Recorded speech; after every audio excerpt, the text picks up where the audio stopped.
Case number 3. A newborn is suspected of having sickle cell disease based on family history. What is the most appropriate initial diagnostic test for confirming this diagnosis? A. Complete blood count. B. Hemoglobin electrophoresis. C. Bone marrow biopsy. D. TN. A sequencing. Correct answer B.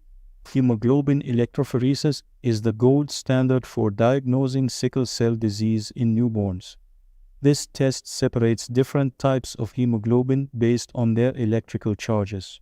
In sickle cell disease, hemoglobin electrophoresis detects the presence of hemoglobin S, confirming the diagnosis. Unlike a complete blood count, which can show anemia but not the specific type, or a bone marrow biopsy, which is invasive and not specific for sickle cell disease, hemoglobin electrophoresis provides a direct and specific diagnostic method.